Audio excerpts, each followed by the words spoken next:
flight attendant yanked a boarding pass out of a black lawyer's hand thinking he didn't belong in first class. What she didn't know was that he could change her entire future with just one message. If you were kicked out just because you were different, would you stay silent or stand up and flip the whole system? Drop a comment below. What would you do if you faced that kind of injustice? And don't forget to hit subscribe to hear more powerful stories of courage and justice. Now, let's dive into the flight, where in just a few hours, one decision changed everything. The polished floors of the airport gleamed under the afternoon sun, their reflection casting shifting patterns as travelers hurried by, each absorbed in their own destination. Through the ebb and flow of movement, one figure stood out: Elliot Carter, a tall, sharply dressed black man whose every step spoke of quiet confidence. Today was not just another flight. Today, Elliot was returning home after securing a decisive win in one of the most significant civil rights cases of his career. The victory was not merely professional. It was deeply personal, a battle hard-won against systemic bias that had stretched on for months. As he moved through the bustling terminal, his tailored navy suit seemed almost too perfect, the shine of his leather briefcase hinting at years of effort, sacrifice, and steadfast ambition. Yet despite his composed exterior, Elliot felt it, the familiar sensation. It wasn't overt. No one pointed, no one whispered loudly, but the glances, the subtle lingering of eyes as he passed, told a story older than the walls of the airport themselves. A silent question floated in the air. Does he belong here? He'd learned long ago to read those looks, a mixture of curiosity, suspicion, and the unconscious biases that many didn't even realize they carried. As he navigated through security, Elliot's phone vibrated gently in his pocket. He pulled it out with a slight smile already forming, knowing exactly who it would be. A short message from Sophia Carter. His wife illuminated the screen. "Can't wait to see you, be safe." The few simple words warmed him more than the bustling crowds ever could. Sophia wasn't just his partner in life. She was his equal in strength, strategy, and grace. Their marriage was a partnership built on respect and resilience. Their bond strengthened not only by love, but by the battles they had fought and won together. Pocketing his phone, Elliot took a deep breath, letting the familiar smells of coffee, jet fuel, and distant fast food blend into the background. This was a familiar landscape for him, the layovers, the departures, the returns. And yet, there was something slightly different about today.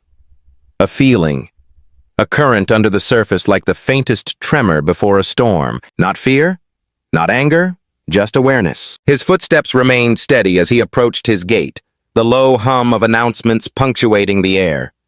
He passed a small family huddled around their luggage, a businessman furiously typing on a laptop, a young woman scrolling absent-mindedly through her phone. All snapshots of everyday life, all normal, all unremarkable. And yet, as Elliot moved, a subtle shift seemed to ripple outward. People noticed him, some with fleeting glances, others with more deliberate scrutiny. It was the kind of attention that no amount of success or fine tailoring could ever completely erase, but Elliot didn't react, didn't flinch, didn't change his gait, because he had earned his place. Every step, every trial, every late night studying case files and drafting arguments, they had all led him here. No casual glance could undo the decades it had taken to build this life. Still, the awareness remained threading through his veins like a second pulse. As he neared the boarding area, Elliot adjusted the strap of his briefcase and offered a polite nod to an elderly woman who had been watching him a bit too intently. Her gaze shifted away immediately, embarrassed at being caught. He smiled inwardly. It was a dance he knew well. A voice crackled over the intercom announcing that first-class passengers would begin boarding soon. Elliot glanced once more at his phone, rereading Sophia's message, "Be safe." It wasn't just a casual farewell. It was a prayer, a hope wrapped in love, an unspoken understanding between two people who knew that even in triumph, vigilance was necessary. He tucked the phone away, straightened his jacket, and stepped forward. Not just into the line for first class, but unknowingly into a confrontation that would soon ripple far beyond this terminal. Today, Elliot Carter was not just returning home. Today, history was quietly shifting beneath his feet. The boarding call for first-class passengers echoed softly through the terminal, prompting a small group to gather near the gate. Among them, Elliot Carter adjusted his briefcase strap and moved forward with the same composed, steady stride he always carried. The boarding agent, a young woman with a bright smile, scanned his pass effortlessly. "Thank you, Mr. Carter. Enjoy your flight," she said warmly, gesturing toward the jet bridge. Elliot nodded in return, offering a polite smile before proceeding toward the plane. As he stepped into the jet bridge, the familiar hum of recycled air and the scent of fresh upholstery filled his senses. He crossed into the aircraft where the first-class cabin stretched before him. Wide, plush seats, subtle lighting, and a certain air of exclusivity that was unmistakable. For a moment, everything felt exactly as it should. He moved down the aisle with ease, briefly catching the eyes of a few already seated passengers, some returning polite nods, others offering fleeting glances laced with that familiar question, "Does he belong here?" But Elliot was used to those glances. He had learned to meet them not with defensiveness, but with silent certainty. He reached his seat, 2A, placed his briefcase carefully in the overhead bin, and lowered himself into the wide leather seat with the effortless grace of a man who had earned every inch of it. Just as he was settling in, adjusting the seatbelt, he noticed a movement from the corner of his eye. A woman neatly dressed in a crisp uniform approached with quick, efficient steps. Her name tag caught the light as she neared Lauren Reed, lead flight attendant. Lauren paused at his row clipboard in hand. For a heartbeat, her gaze lingered on Elliot longer than necessary, a flash of skepticism crossing her face before she masked it with professional neutrality. "Good afternoon, sir," she said, her voice pleasant but clipped. "May I see your boarding pass, please?" Elliot blinked, mildly surprised. The request was unusual, especially after he had already been scanned through the gate, but he remained unbothered. Experience had taught him that in moments like these, dignity was the greatest defense. "Of course," Elliot replied smoothly, reaching into his breast pocket and retrieving the small, neatly folded ticket. He handed it to Lauren with a calm, measured motion. As she took the pass, Lauren's eyes flicked between Elliot's face and the document, scanning it. Once, then again, a faint furrow appeared between her brows. She said nothing, but the tension in her posture was palpable, the slight tightening of her jaw, the subtle shifting of her stance. From several rows away, a young woman watched silently. Grace Martinez, seated in 5B, had noticed the exchange immediately. Her eyes narrowed slightly as she observed Lauren's behavior. There was something about the scene that didn't sit right with her, a gut feeling, an uneasy ripple that told her this wasn't a routine check. Grace tucked a strand of hair behind her ear and kept her phone close, instinctively sensing that something might unfold. Back at 2A, Lauren handed the boarding pass back to Elliot. Without a word, her lips pressed into a tight line. She gave a curt nod as if reluctantly verifying his right to sit there and moved briskly down the aisle. Elliot tucked the pass away, adjusted his jacket, and exhaled slowly through his nose. He had seen that look before. He knew that hesitation. It wasn't the first time someone had questioned his place, and likely it wouldn't be the last. He reclined slightly, letting the supple leather cushion his frame, and turned his gaze to the small window beside him. Outside, the world bustled on luggage carts zipped by ground crews, coordinated their tasks with rhythmic precision, all unaware that within the cabin a storm was beginning to form in the most silent of ways. Grace continued to glance toward Elliot, her chest tightening with a quiet sense of injustice she couldn't yet fully name. She didn't know who he was or what battles he had fought to sit in that seat, but she knew somehow, she just knew that what she had witnessed wasn't right. In the front of the cabin, Lauren Reed straightened her uniform, her mind racing despite her polished exterior. She told herself she had just been doing her job, that maybe she was being cautious. But deep down, a different voice whispered, "You didn't ask anyone else for their pass, did you?" And there it was, the first hairline fracture in the glossy facade, a small crack. A quiet shift. The kind that under enough pressure would eventually split wide open. The plane continued to board the first-class cabin, filling with a quiet hum of settling passengers, the rustling of jackets, the clicking of seat belts, the low murmur of polite conversation. Elliot Carter sat comfortably in 2A, scrolling casually through his phone, exuding the kind of quiet confidence that didn't need to be announced.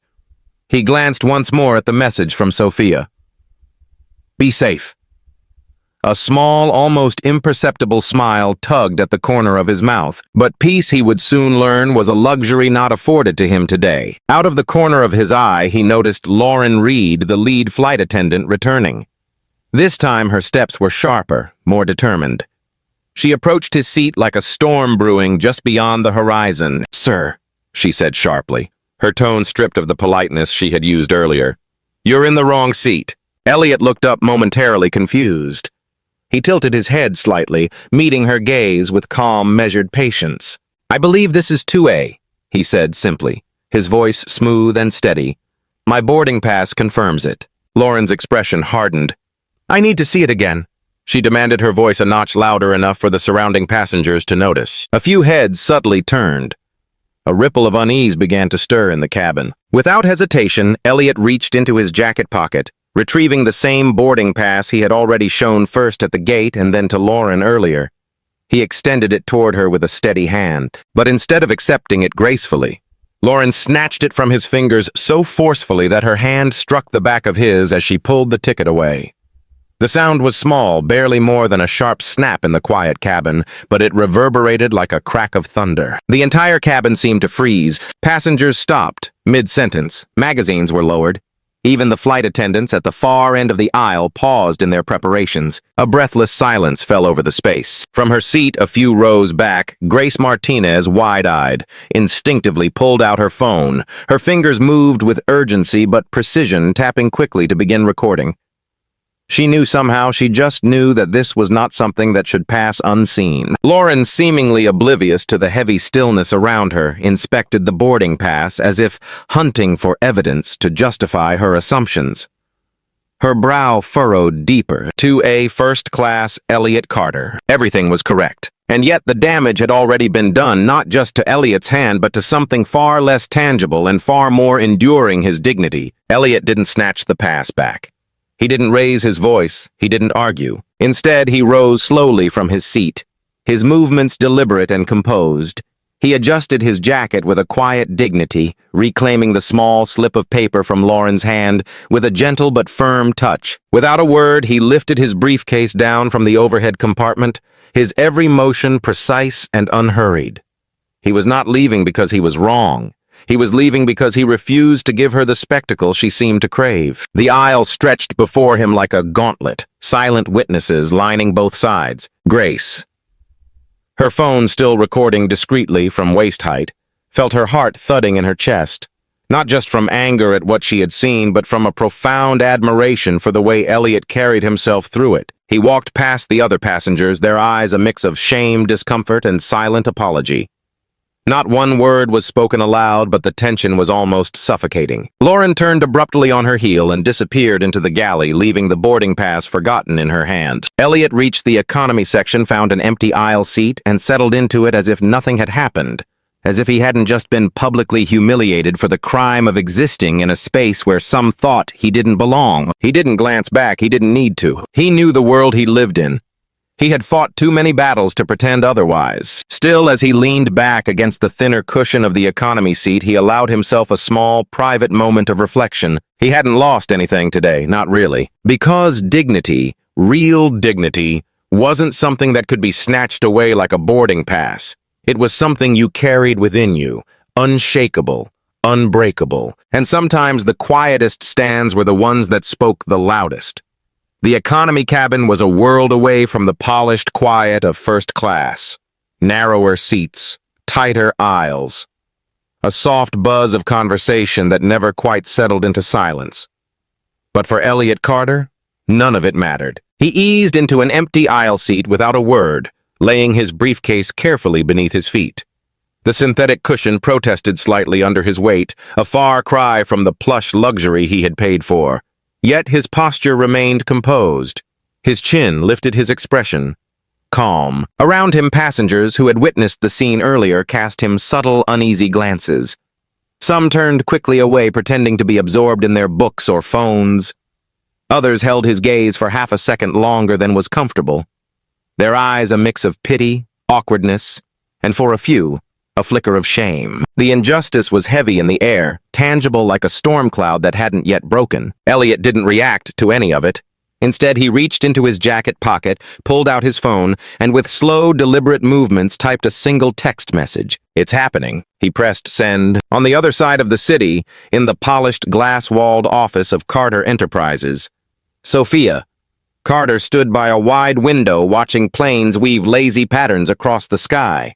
The soft chime of her phone broke her reverie. She glanced down, and upon reading Elliot's message, her demeanor shifted instantly. No hesitation, no second-guessing. Sophia crossed the room with swift, purposeful steps and picked up the secure line on her desk. Within moments, her voice was moving across unseen wires, clear and direct. "Get me Captain Evans," she said simply. At that exact time, aboard Flight 237, Captain James Evans sat quietly in the cockpit going through his final pre-departure checks. His radio buzzed to life, a call routed not through standard operations, but through the company's private executive line. It was rare, extremely rare. He answered immediately. The conversation was brief, no more than 60 seconds, but the message was unmistakable. He was to observe, "Do not intervene. Do not alter the natural course of events." Sophia's tone had been cordial, but beneath the surface was an iron edge that even a seasoned captain like Evans couldn't ignore. Something serious was unfolding. Something far beyond a simple seating issue. Captain Evans leaned back in his chair after the call ended, his hand resting lightly on the throttle. He turned to his co-pilot, gave a small, almost imperceptible nod, and then resumed the appearance of normalcy. But in truth, nothing about this flight was normal anymore. Back in the cabin, Elliot slid his phone back into his pocket with the same care one might reserve for a loaded weapon. He sat still, his hands resting lightly on his thighs, his breathing steady. From her seat several rows back, Grace Martinez watched him carefully.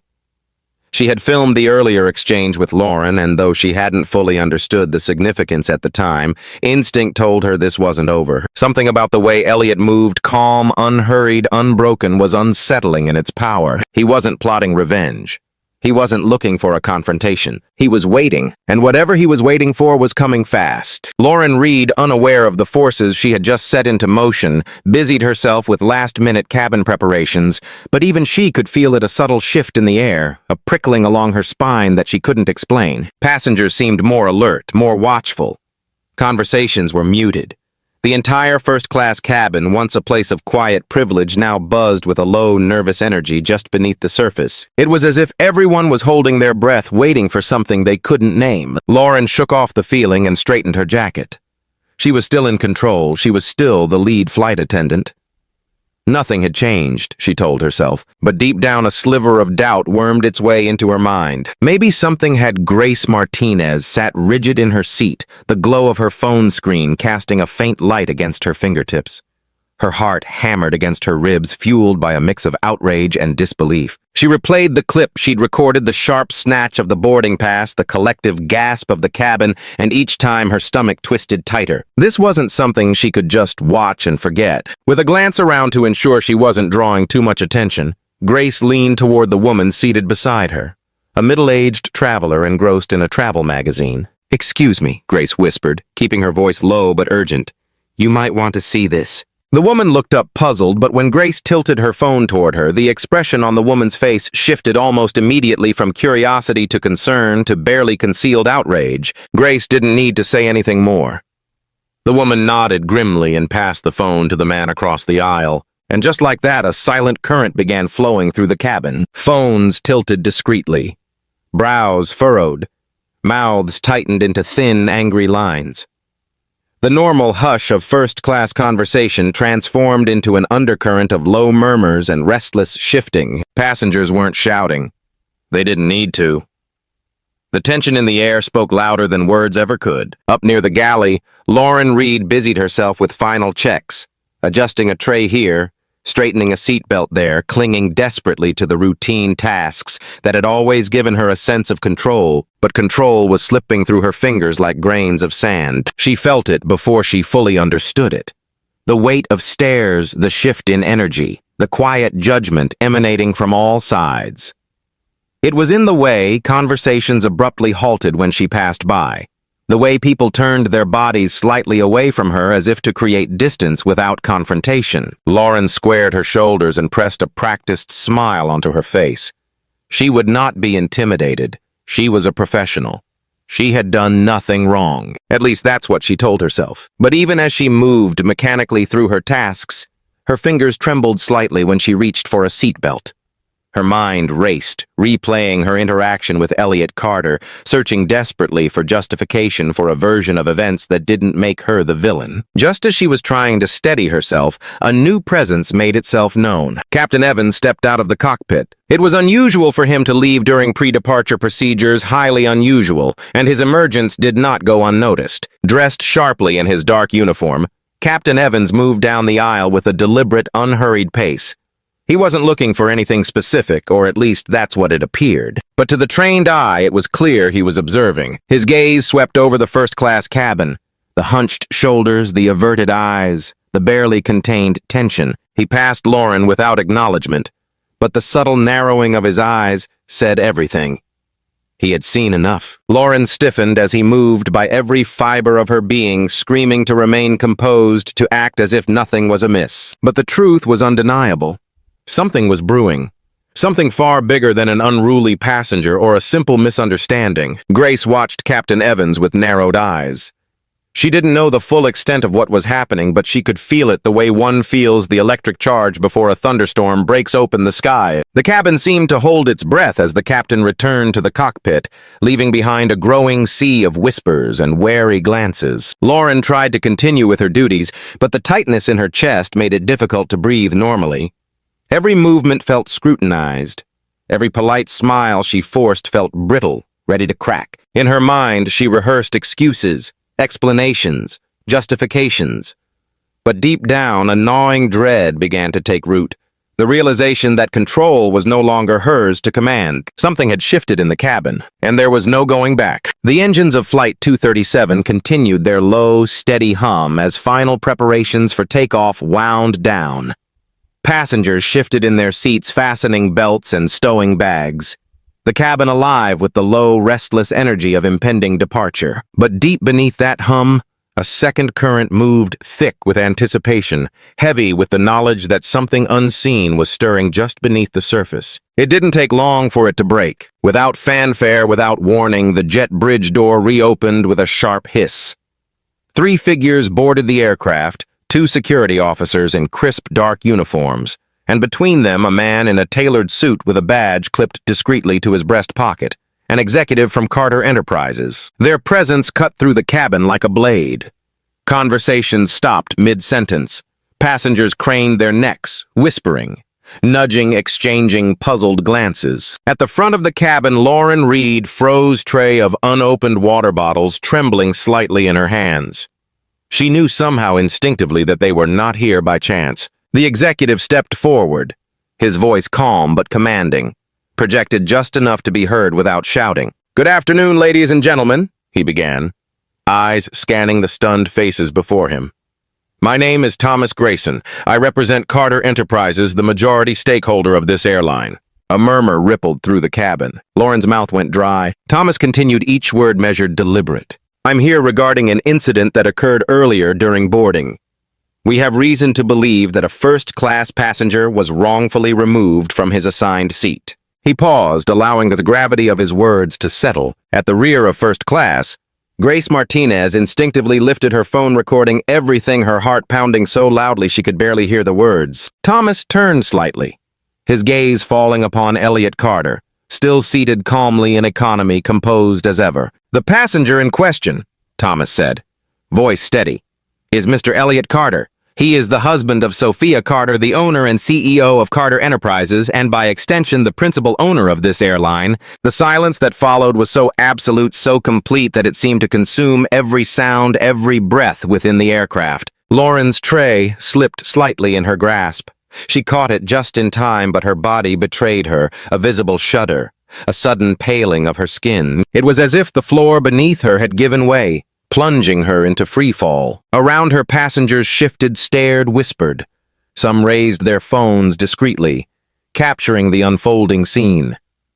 Tiny lights from camera phones blinked like distant stars, each one a silent witness recording her unraveling. Lauren tried to speak, tried to summon some protest, some excuse, but no words came. Her throat constricted, her mind blank. The executive didn't need to say anything more. His presence alone, flanked by security officers, made it abundantly clear consequences were already in motion. Lauren stumbled back a step, nearly tripping over her own polished shoes. The water bottles on the tray rattled ominously, the sound magnified by the hush that had fallen over the cabin. Elliot Carter remained seated, his face unreadable.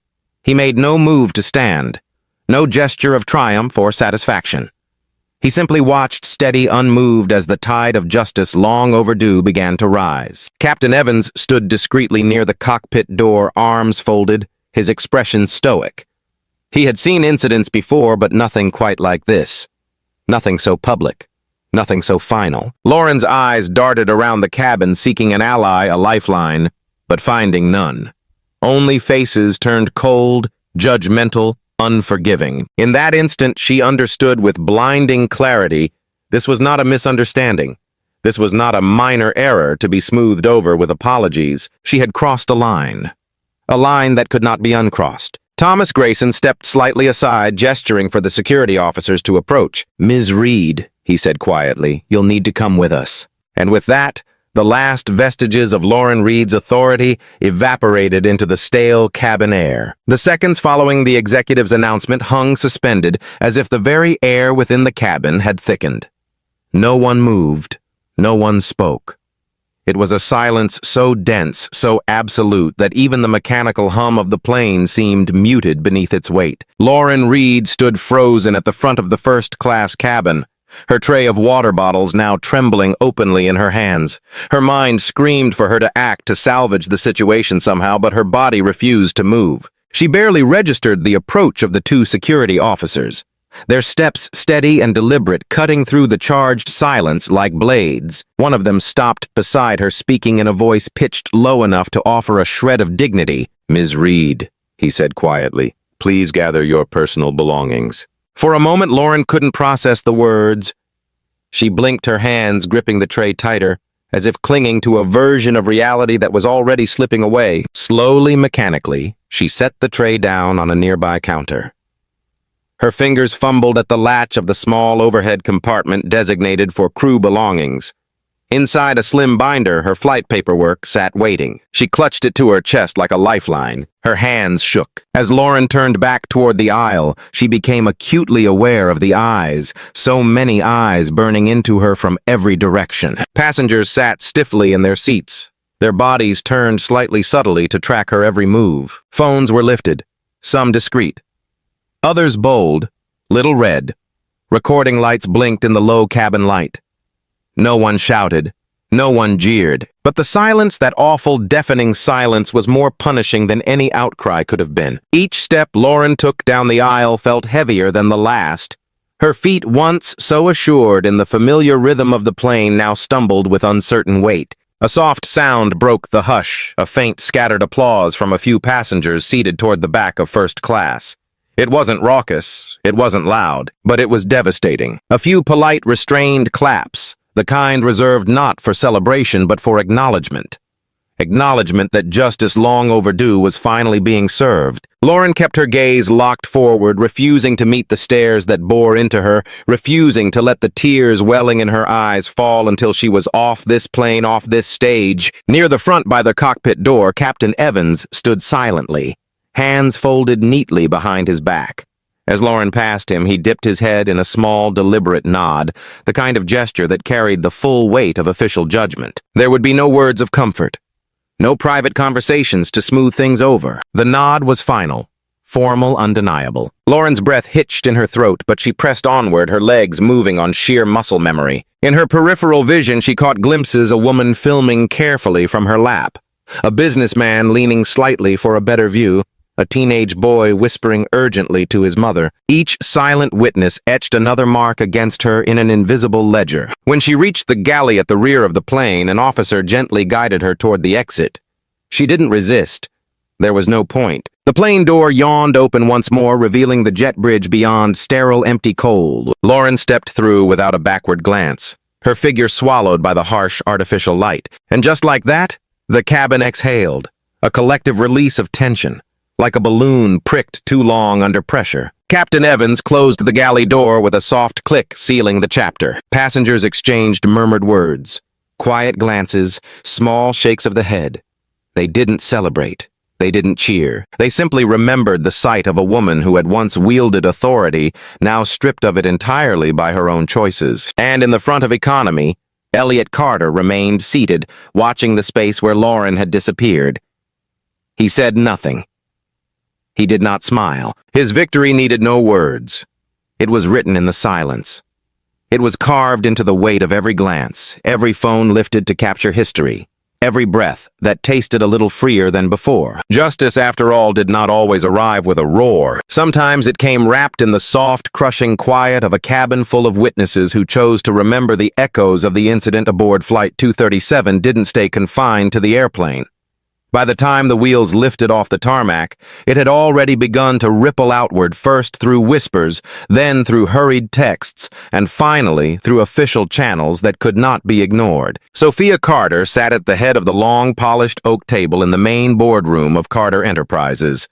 The city skyline sprawled beyond the floor-to-ceiling windows behind her, but today no one was admiring the view. The room was packed. Executives department heads, legal advisors, public relations officers, all summoned with urgent swiftness the moment Sophia received Elliot's simple text, "It's happening." The energy in the room was taut, nervous. Some fidgeted with pens or adjusted their watches, clearly uneasy. Sophia, by contrast, sat perfectly still, her hands folded neatly on the table, her expression composed yet unmistakably fierce. When she spoke, her voice was low but cut through the room like steel. "We're not here to manage optics," she began. "We're not here to spin narratives. We're here to fix what's broken." A heavy silence settled over the room. Sophia stood, her movements fluid, commanding the full attention of every soul present. "Today, a passenger, my husband, was wrongfully removed from a seat he lawfully occupied," she said. "But this isn't about him or me. It's about every customer who has ever been made to feel they didn't belong." She paused, letting the weight of her words land. Across the table, a few executives shifted uncomfortably, already sensing where this was headed. Sophia's gaze was sharp, sweeping across the room, leaving no place to hide. "Respect is not optional," she continued, her voice rising slightly. "It defines us." The simplicity of the statement was devastating. Sophia tapped a finger lightly against the tabletop, punctuating her next words. "I want a full audit of all customer service policies, top to bottom. Immediate review of training protocols. Immediate restructuring of complaint handling. And I want a direct line established for passengers to report discrimination without fear of retaliation." Several hands darted to take notes. Others simply nodded, wide-eyed, realizing that the conversation was not up for debate. Sophia wasn't suggesting change, she was commanding it. "And starting today," she added, her voice even firmer, "we will implement a zero-tolerance policy for any discriminatory behavior at any level from any employee. No excuses, no exceptions." The legal advisor at the far end of the table cleared his throat cautiously. "Mrs. Carter," he began carefully, "this could expose us to significant internal resistance. Perhaps a more phased—" Sophia cut him off with a look so sharp it could have drawn blood. "Resistance to doing the right thing is not my concern," she said. "My concern is that a single moment of prejudice was allowed to unfold in a company that bears my family's name. That ends now." The room fell silent again, but this time it was a different kind of silence. Not nervous, but resolute. Everyone understood this wasn't a temporary PR campaign. This was a restructuring of the company's DNA. Sophia sat back down, folding her hands once more. "Prepare a public statement," she said. "Make it clear we stand against discrimination. We stand for every voice, every face, every person who steps onto our planes, and we will never allow silence to be mistaken for acceptance again." Outside the glass walls, the sun dipped lower against the skyline, casting long, defiant shadows across the city. Inside the boardroom, a new era was being written, one not defined by press releases or apologies, but by action. It wasn't just about fixing a moment. It was about changing a culture. And under Sophia Carter's watch, there would be no turning back. The sterile overhead lights buzzed faintly, casting a pale, unforgiving glow over the small conference room. The walls were bare, save for a simple company crest hanging behind the head of the table, a silent reminder of who truly held the power here. Lauren Reed sat alone at one end of the long table, a slim folder clutched tightly in her lap. Across from her, 3 members of the disciplinary council observed her with carefully blank expressions. The chairperson, a man in his late 50s with silver hair and steely eyes, adjusted his glasses and cleared his throat. "Ms. Reed," he began, his voice steady but devoid of warmth. "We are here today to address your conduct during Flight 237. Lauren nodded stiffly, her hands white-knuckled against the folder. The proceedings were formal but brutal in their efficiency. A summary of events was read aloud, the unauthorized removal of a first-class passenger, the physical altercation involving the boarding pass, the public embarrassment suffered by the airline, the breach of company ethics. Each word was like a hammer blow, methodically stripping away the last shreds of her self-justification. Lauren tried to keep her breathing even, but the walls felt as though they were inching closer with every syllable spoken. When the recitation ended, the chairperson folded his hands atop the table and looked directly at her. "Ms. Reed," he said, "you have been given the opportunity to review the footage and documentation related to this incident. Given the evidence and the serious breach of company values, do you have anything you would like to say before we render our decision?" The room fell into a suffocating silence. Lauren opened her mouth, but no sound came out. What could she possibly say? That it had been a mistake? That she hadn't meant it? That it had happened so fast? She hadn't thought. None of it would erase the reality that she had judged a man not by his actions, not by his words, but by the color of his skin. She had made a choice. One choice. And now she was drowning in the aftermath. Her throat tightened painfully. Her vision blurred at the edges. She bowed her head low, unable to meet the gaze of the people seated before her. "No," she whispered, finally, her voice barely audible. The chairperson watched her for a moment longer, then gave a small nod. "Very well," he said simply. The meeting adjourned without ceremony. There were no drawn-out speeches, no second chances. Lauren rose slowly, gathering the thin folder she had clung to like a life raft. Her legs felt leaden as she walked toward the door, the sound of her own footsteps unnervingly loud in the quiet room. No one followed. No one called her back. She stepped out into the wide, empty hallway, the click of her shoes echoing off the marble floors. The world outside the conference room looked the same, polished, professional, indifferent.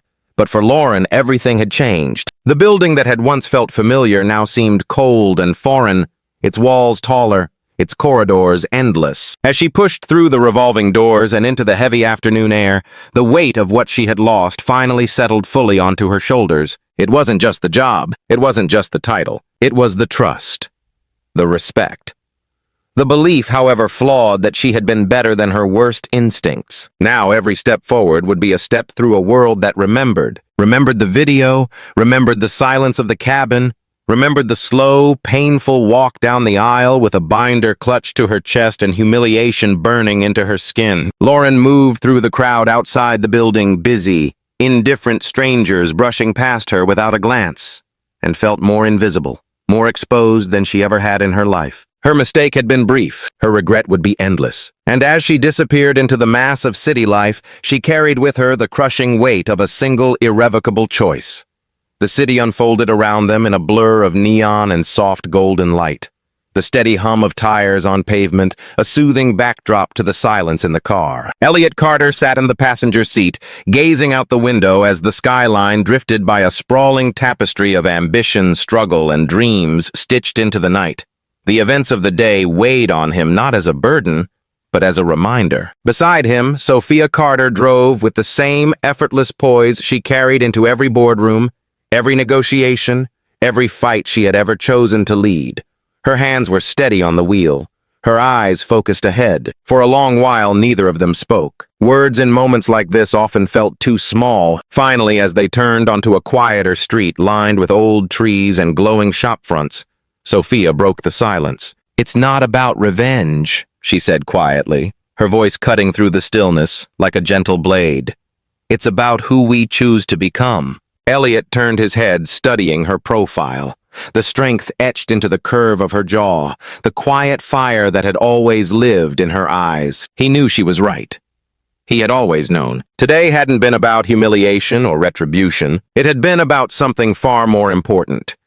The insistence that dignity must be defended, that respect must be non-negotiable, that silence in the face of injustice was never the path forward. He gave a slow, thoughtful nod, his gaze drifting back to the window. Out there somewhere, Lauren Reed would be grappling with the consequences of her choices, and Elliot felt no joy in that.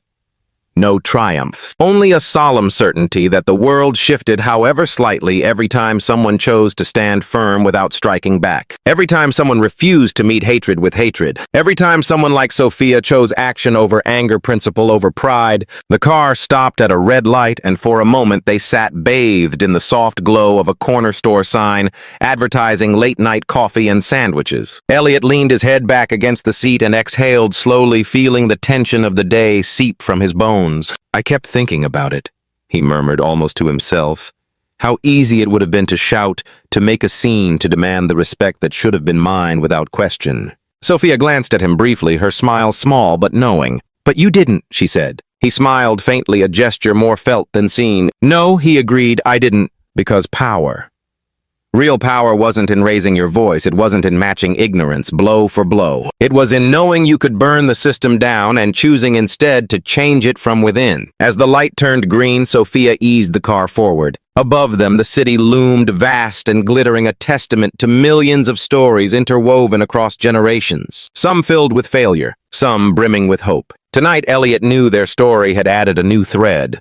One woven from quiet resistance, from deliberate dignity, from a refusal to be less than who they were. He reached across the console, lacing his fingers with Sophia's. No words needed. The future stretched before them, uncertain, unfinished, but theirs to shape. They would not undo centuries of injustice in a single night. But they had planted something that would grow, something that would endure. And as their car disappeared into the winding streets, leaving only twin trails of light in its wake, the city swallowed the evidence of their passing, but the ripple they had created would continue, silent, steady, unstoppable. This story reminds us, dignity is not given. It's carried through storms, through silence, and through the choices we make when no one is looking. Justice isn't always loud.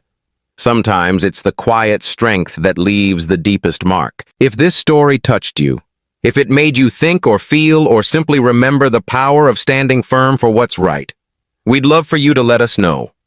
Please give this video a like, share it with someone who needs a reminder that small acts of courage can spark real change, and hit subscribe to join us here at Mr. Max Stories. Your support means the world to us. It's what keeps our team motivated to keep bringing you stories that don't just entertain, they inspire, stories that linger long after the last word. Thank you for being part of our journey. We can't wait to share the next story with you.